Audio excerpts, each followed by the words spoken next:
જય શ્રી કૃષ્ણ મિત્રો, આ વિડીયોમાં સાંભળશું ધનતેરસની પૂજન વિધિ, પૂજા કરવાનું શુભ મુહૂર્ત, ક્યારે દીપદાન કરવું, માતા લક્ષ્મી આપણા ઘરમાં સ્થિર સ્થાયી નિવાસ કરે એ માટે કયા શુભ સમયે પૂજા કરવી, આ દિવસે કરવાના કાર્યો, ઉપાયો અને કથા વાર્તા જેની સંપૂર્ણ માહિતી આ વિડીયોમાં સાંભળશું। મિત્રો, આ વર્ષે ધનતેરસની પૂજા કરવાની રહેશે તારીખ 29 ઓક્ટોબર 2024 મંગળવારે।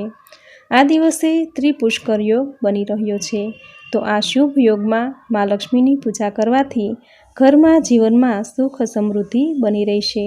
કહેવાય છે કે માતા લક્ષ્મીની પૂજા હંમેશા પ્રદોષકાળમાં કરવાની હોય છે, તો સાંજે 5:30 શરૂ થઈ 8 વાગ્યા સુધી પ્રદોષકાળ છે। આ સમય દરમિયાન માતા મહાલક્ષ્મી, ભગવાન ધન્વંતરી તથા કુબેર યંત્રની પૂજા કરી શકાશે। કહેવાય છે કે ગોધૂલી વેળાએ જો મા લક્ષ્મીની પૂજા કરવામાં આવે તો મા લક્ષ્મી અતિ પ્રસન્ન થાય છે। આ ગોધૂલી વેળાનો સમય છે સાંજે 6:30 શરૂ થઈ 8:30 સુધી।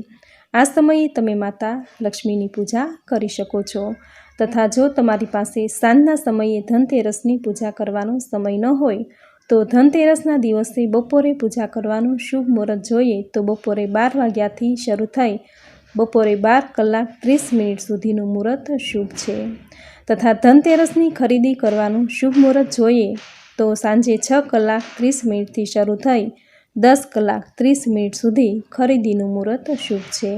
આ સમય દરમિયાન તમે સોના, ચાંદી, ઝવેરાત, વાહન, મકાન, મિલકત, વાસણ કે કોઈ મોટી ખરીદી પોતાની યથાશક્તિ અનુસાર કરી શકો છો। જો સોનું ચાંદી ન ખરીદી શકાય તો આ દિવસે માતા લક્ષ્મીને પ્રિય એવી કોળી, કમળ કાકડી, માટીનો કળશ, ગોમતી ચક્ર, મધ, ઘી, શંખ અથવા તો ત્રાંબા પિત્તળના વાસણો વગેરેની ખરીદી પણ કરી શકાય છે। આ દરેક વસ્તુની ખરીદી ધનતેરસના દિવસે કરવાથી સોના ચાંદીની ખરીદી કર્યા જેટલો જ પ્રભાવ ઘરમાં આવે છે। ઘરમાં સુખ, શાંતિ, સમૃદ્ધિની વૃદ્ધિ થાય છે, તથા કહેવાય છે કે ધનતેરસના દિવસે ઘરમાં નવી સાવરણી ખરીદવી પણ ખૂબ જ શુભ છે। તો મિત્રો, આ હતું ધનતેરસની પૂજા વિધિ ક્યારે કરવી, પૂજાનું શુભ સમય, ખરીદીનું સમય। હવે જાણીશું ધનતેરસની સંપૂર્ણ પૂજન વિધિ, જે તમે ઘરે એકદમ સરળતાથી સહેલી રીતે કરી શકો છો, તથા આ દિવસે કયા કાર્યો કરવા સૌથી ઉત્તમ છે, કયા ઉપાયો કરવા કે જેથી માતા લક્ષ્મીની કૃપા આપણી ઉપર બની રહે, આખું વર્ષ ઘરમાં સુખ સમૃદ્ધિ વરસતી રહે, જેની સંપૂર્ણ માહિતી અને કથા વાર્તા હવે સાંભળશું। મિત્રો, સુખ, સમૃદ્ધિ, સંપત્તિ, સારું આરોગ્ય, પુત્ર પૌત્રાદિ, પરિવાર, ધન ધાન્યની પ્રાપ્તિ માટે, ઘરમાં બરકત માટે ધનતેરસના દિવસે ધનની દેવી માતા લક્ષ્મીની પૂજા, ઉપાસના, મંત્ર સ્તુતિ કરવામાં આવે છે। માતા લક્ષ્મીને પ્રસન્ન કરવા માટે શ્રી મહાલક્ષ્મી સ્તુતિ, લક્ષ્મી ચાલીસા, કનકધારા સ્તોત્ર વગેરેના પાઠ કરવામાં આવે છે। આજે માતા લક્ષ્મીની પૂજા અર્ચના કરવાથી આખું વર્ષ માતા લક્ષ્મીની કૃપા આપણી પર બની રહે છે। આજે માતા લક્ષ્મી, ભગવાન શ્રી ગણેશ, દેવી સરસ્વતી, આરોગ્યના દેવતા ધન્વંતરીની પણ પૂજા કરી સંધ્યા સમયે દીપદાન કરવામાં આવે છે, જેથી આખું વર્ષ આપણા ઘર પર માતા લક્ષ્મીની કૃપા બની રહે છે, અન્ન અને ધનની ખોટ નથી આવતી, ઘર સુખ સમૃદ્ધિથી ભરેલું રહે છે અને ઘરમાં કોઈનું અકારણ મૃત્યુ નથી થતું। તો મિત્રો, આપણે પહેલાં જાણી લઈએ કે માતા લક્ષ્મીની પૂજા માટે કઈ સામગ્રી લેવાની છે।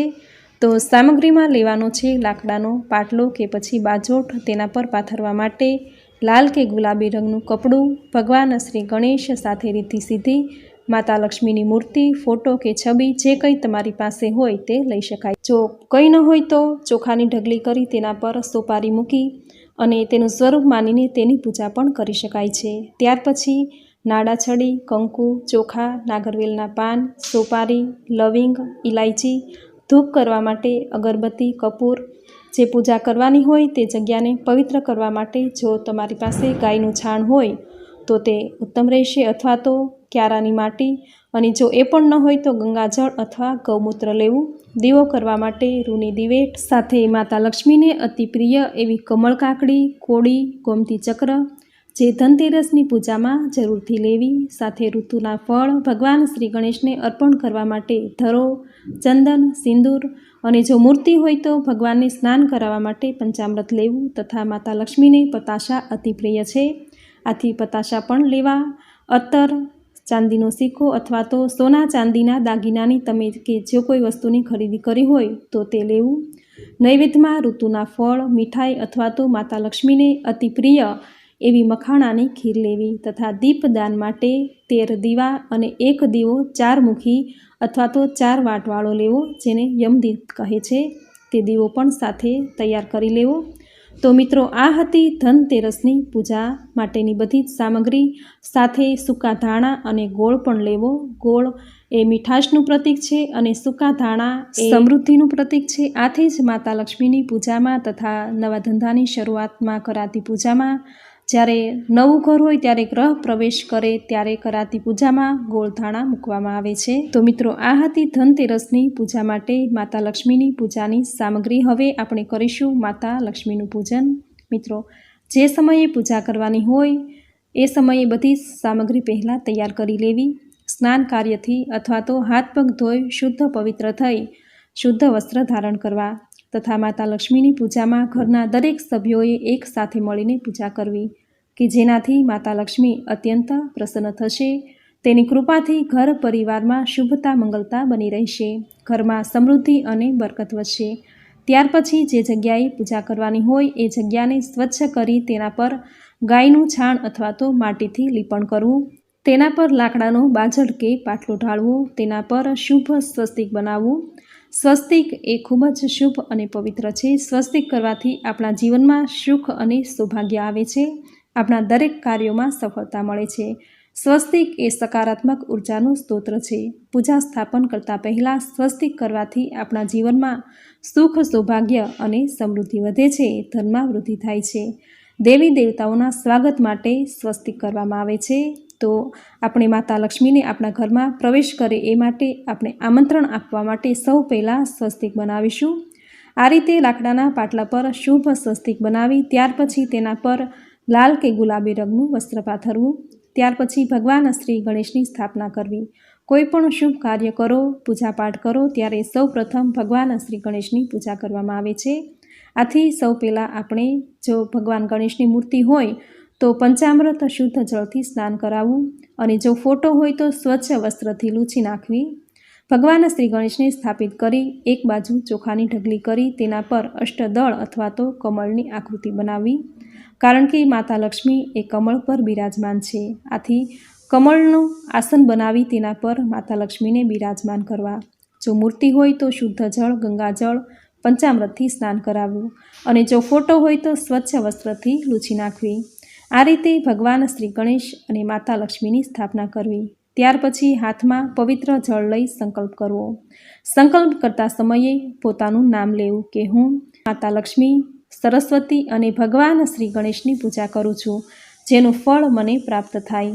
આ રીતે સંકલ્પ કરી આ પાણી એક બાજુ એક થાળીમાં મૂકી દેવું. ત્યાર પછી કળશની સ્થાપના કરવી. કળશમાં શુદ્ધ જળ લઈ તેમાં થોડા ગંગાજળના ટીપા ઉમેરવા. કળશ પર શુભ સ્વસ્તિક કરી કંઠે સૂત્ર બાંધવું. હાથમાં ચોખા ફૂલ લઈ નવગ્રહનું આવાહન કરી નવગ્રહ સ્તોત્ર બોલવો અને આ સામગ્રી કળશમાં પધરાવી દેવી. ચોખાની કે ઘઉંની ઢગલી કરી તેના પર કળશની સ્થાપના કરવી. નાગરવેલના અથવા તો આંબાના પાન મૂકી તેના પર શ્રીફળ મૂકવું. તેના પર શુભ સ્વસ્તિક બનાવવું.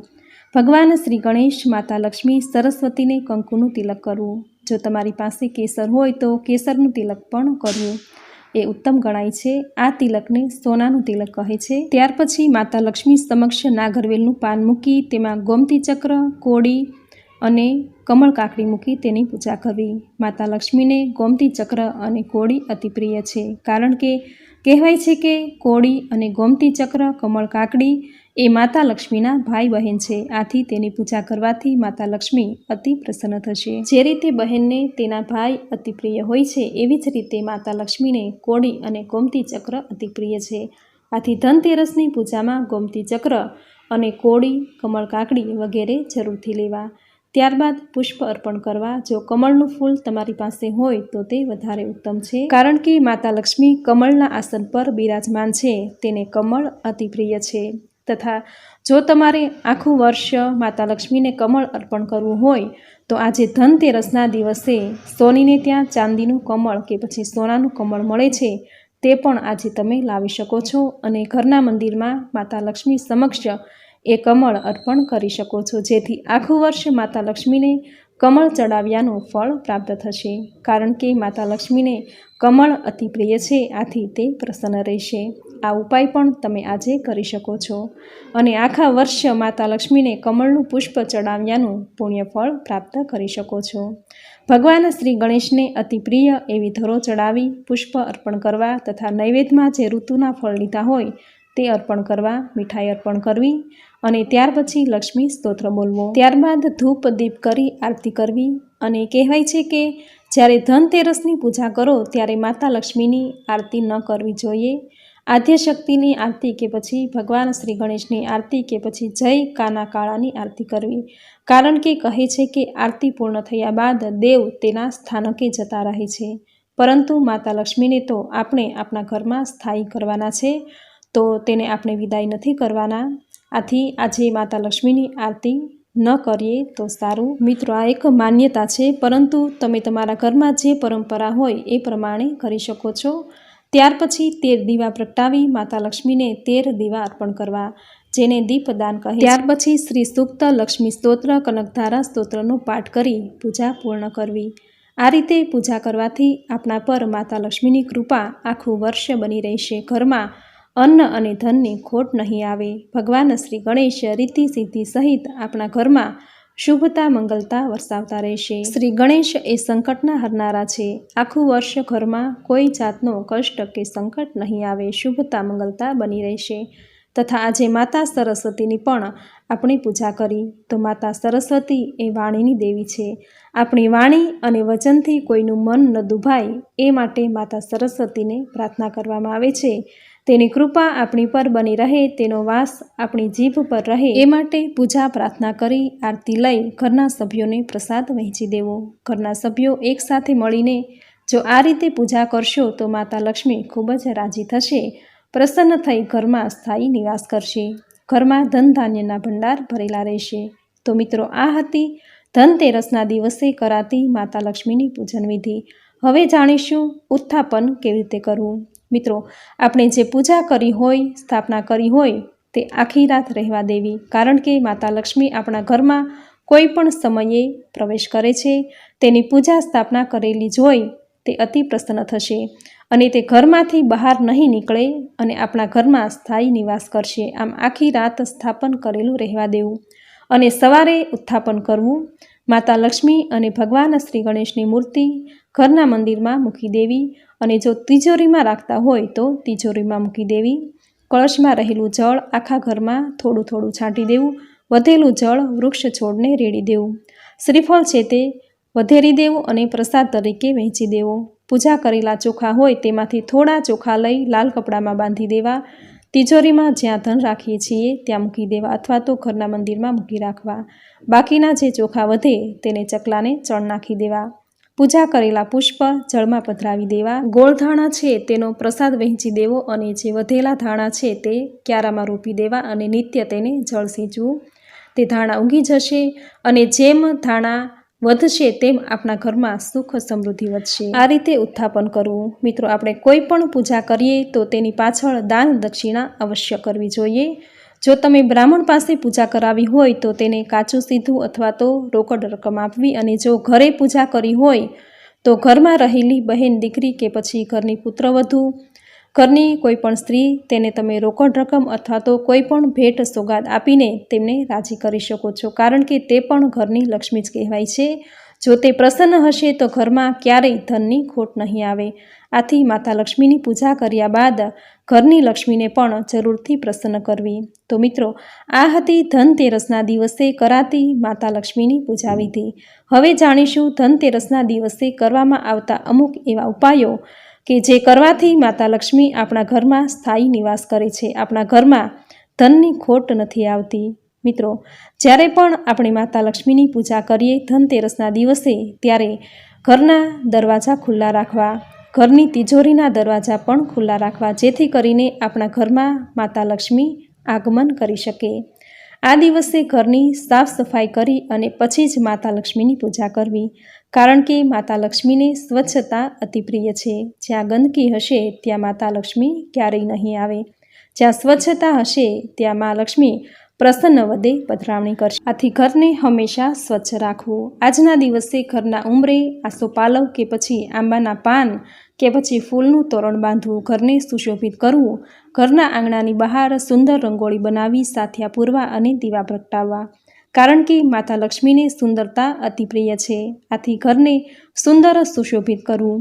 આજે ધનતેરસના દિવસે ઘરના રસોડે દૂધ, સાકર અને ચોખામાંથી બનેલી ખીર બનાવી અથવા તો મખાણાની ખીર બનાવવી, કારણ કે માતા લક્ષ્મીને ખીર અત્યંત પ્રિય છે. આથી જ દર શુક્રવારે અને પૂર્ણિમાના દિવસે આપણે ઘરના રસોડે ખીર બનાવીએ છીએ અને સહપરિવાર સાથે જમવી. આથી પરિવારમાં સંપ અને એકતા વધશે. માતા લક્ષ્મી પ્રસન્ન થઈ સુખ સમૃદ્ધિનું વરદાન આપશે. કહેવાય છે કે માતા લક્ષ્મી જ્યારે પ્રગટ થયા ત્યારે તેની સાથે અમૃત કુંભ હતો. કુંભ એટલે કળશ. આથી આજના દિવસે ત્રાંબા કે પિત્તળના વાસણની પણ ખરીદી કરવી. કહે છે કે આજે જે કોઈ વસ્તુની ખરીદી કરો તેમાં 13 ગણી વૃદ્ધિ થાય છે. આથી આજે સોના ચાંદીની ખરીદી કરવાનું મહાત્મ્ય છે. પરંતુ જો તમે સોના ચાંદીની ખરીદી ન કરી શકો તો એવી ઘણી બધી વસ્તુ છે કે જેનું મૂલ્ય સોના ચાંદી જેટલું જ ઉત્તમ છે. આથી આજે નમકની ખરીદી કરવી, કારણ કે નમકમાં જીવનના બધા જ રસ આવી જાય છે. નમક એટલે કે સમરસ. આજે જો સોના ચાંદીની ખરીદી ન થઈ શકે તો સમરસની ખરીદી કરવી એ ઉત્તમ છે. આજે સાવરણી પણ ખરીદવી, કારણ કે સાવરણીમાં માતા લક્ષ્મીનો વાસ રહેલો છે. આથી સાવરણીની ખરીદી કરવાથી ઘરમાં માતા લક્ષ્મીનું આગમન થશે. ધનતેરસના દિવસે સોનું ચાંદી ન ખરીદી શકાય તો કોડી, ગોમતી ચક્ર અને કમળ કાકડીની ખરીદી કરવાથી તેનું મૂલ્ય સોના ચાંદી જેટલું જ રહે છે. કહેવાય છે કે ગોમતી ચક્ર, કોડી અને કમળ કાકડી એ માતા લક્ષ્મીના ભાઈ બહેન છે. તેનું સ્થાન માતા લક્ષ્મીના હૃદયમાં રહેલું છે. માતા લક્ષ્મીને તે અત્યંત પ્રિય છે. આથી આજના દિવસે કમળ કાકડી, કોડી અને ગોમતી ચક્રની ખરીદી કરવી. તથા આ દિવસે ધનવેલ ઘરમાં લાવી શકાય છે, કારણ કે ધનવેલમાં માતા લક્ષ્મીનો વાસ છે. આજે ઘરમાં ધનવેલ લાવી તેને રોપી તેમાં નિત્ય જળ સિંચવું. જેમ ધનવેલ વધશે તેમ આપણા ઘરમાં સુખ સમૃદ્ધિ વધતી જશે. આથી આજે ધનવેલ પણ ઘરમાં લાવી શકાય. તથા આપણા ઘરમાં સ્ત્રી રૂપે આપણી બહેન, દીકરી, પત્ની જે કોઈ સ્વરૂપ હોય તે લક્ષ્મીનું જ સ્વરૂપ છે, જેને ગ્રહ લક્ષ્મી કહેવામાં આવે છે. તેને પ્રસન્ન કરવાથી પણ માતા લક્ષ્મી પ્રસન્ન થાય છે. આથી આજના દિવસે ઘરની લક્ષ્મીને પ્રસન્ન કરવા માટે તેને ગમતી ચીજ વસ્તુ લાવીને આપવી, અથવા તો રોકડ રકમ કે પછી તેને મનપસંદ સોના ચાંદીના ઘરેણાં આપવા, જેનાથી ઘરની લક્ષ્મી રાજી થશે, પરિવારમાં શુભતા મંગલતા બની રહેશે. આમ ધનતેરસના દિવસે માતા લક્ષ્મીને પ્રસન્ન કરવા માટે ઘરની લક્ષ્મીને પણ જરૂરથી પ્રસન્ન કરવી, તો જ માતા લક્ષ્મી પ્રસન્ન થશે. ઘરની લક્ષ્મીમાં જ માતા લક્ષ્મીનો વાસ રહેલો છે. તો મિત્રો, આ હતું ધનતેરસની પૂજન વિધિ, મુહૂર્ત, આ દિવસે કરવાના ઉપાયો. અને હવે સાંભળશું માતા લક્ષ્મીની માનસ પૂજા. જો કોઈ કારણસર તમે આજના દિવસે માતા લક્ષ્મીની પૂજા નથી કરી શકતા તો તમે આ રીતે માનસની પૂજા કરીને પણ માતા લક્ષ્મીની પૂજા કર્યા જેટલું જ ફળ પ્રાપ્ત કરી શકો છો. મિત્રો, આ પૂજા સમયના અભાવે તમે કરી શકો છો. માનસી પૂજામાં તમારે પૂજન કરતી વખતે ફક્ત મનમાં કલ્પના ભાવના જ કરવાની હોય છે. જેમ કે મહાલક્ષ્મીમાં કમલ સ્થિત સર્વ આભૂષણોથી સુશોભિત, જમણા નીચેના હાથમાં પાત્ર, ઉપરના હાથમાં કૌમાદિક ગદા, ડાબા નીચેના હાથમાં શ્રીફળ, ઉપરના હાથમાં ઢાલ છે, કપાળમાં ચાંદલો, લાલ રંગની સાડી અને લીલી કચુકી ધારણ કરેલ છે. તેમની મૂર્તિ કે છબી મનુ ચક્ષુ સમક્ષ જોવી. પછી પંચોપચાર, દશોપચાર કે ષોડોપચાર વિધિની જે ક્રિયાઓ બતાવેલી છે, આપણે જે વિધિ કરતા હોઈએ તે મનમાં કલ્પના કરવી, તેની ભાવનાત્મક રીતે ક્રિયાઓ પૂર્ણ કરવી. ખરેખર તો માતા લક્ષ્મીને કોઈ વસ્તુની જરૂર નથી, તે તો ભાવનાના ભૂખ્યા છે. પણ મનમાં શ્રદ્ધા હોય અને તમારા હૃદયની ખરી ભાવના હોય તો માનસી પૂજા પણ અવશ્ય ફળે જ છે। આ રીતે મનમાં ભાવ લાવીને તમે માતા લક્ષ્મીની પૂજા કરતા હોય તેવા ભાવ સાથે માની પૂજા કરવી। પ્રાતઃ સમયે તારું સ્મરણ કરતા સઘળા દુઃખો ટળી જાતા હે માતા, દીન દુખિયાની તું વહારે જાતી, પળમાં ધનવાન કરી તું જાતી। જે લોકો તારી સાધના કરતા ધન દોલતથી તેને વંચિત રહેતા, દિવાળીના દિવસે તારું પૂજન થાતું, વરસ આખું એનું સુખમાં જાતું, દુઃખ દારિદ્ર કદી એની સામે ન જોતું, એવી તું દયાની દેવી લક્ષ્મી માતું। રાજાને તું પળમાં રંક બનાવે, ગરીબને પળમાં રાય બનાવે, એવી તારી માયા અનોખી, સમજમાં ન આવે તું જ લીલા અનોખી। બોલો લક્ષ્મી માતાની જય। તો મિત્રો, આ હતી ધનતેરસના દિવસે કરવામાં આવતી માતા લક્ષ્મીની પૂજા, આ દિવસે કરવામાં આવતા ઉપાયો અને મા લક્ષ્મીની માનસિક પૂજા કેવી રીતે કરવી તેની સંપૂર્ણ માહિતી તમે પૂરી શ્રદ્ધાથી અંત સુધી સાંભળી, જે સાંભળવી તમને જરૂર ગમી હશે। તો વિડીયોને લાઇક કરી કોમેન્ટમાં જય શ્રી ગણેશ, જય શ્રી હરિવિષ્ણુ, જય માતા લક્ષ્મી, જય મા સરસ્વતી જરૂર લખજો। ચેનલ પર જો તમે નવા છો, વિડીયો પહેલીવાર જોઈ રહ્યા છો તો ચેનલને સબસ્ક્રાઈબ કરી દેજો અને બાજુમાં બેલ આઇકન પ્રેસ કરી દેજો, જેથી આપણા આવતા દરેક નવા વિડીયોની નોટિફિકેશન તમને મળતી રહે। મિત્રો, ધનતેરસનો આ દિવસ તમારા માટે શુભતા મંગલતા લાવે, માતા લક્ષ્મીની કૃપા તમારા પર હર હંમેશા બની રહે, ક્યારેય અન્ન અને ધનની ખોટ નહીં આવે, આખું વર્ષ તમારું સુખ સમૃદ્ધિમાં પસાર થાય, ધંધામાં પ્રગતિ થાય, ઘરમાં બરકત વધે તથા તમારા ઘરની ગ્રહલક્ષ્મી હંમેશા તમારા પર પ્રસન્ન રહે તેવી પ્રાર્થના સાથે આપ સૌને મારા જય શ્રી કૃષ્ણ।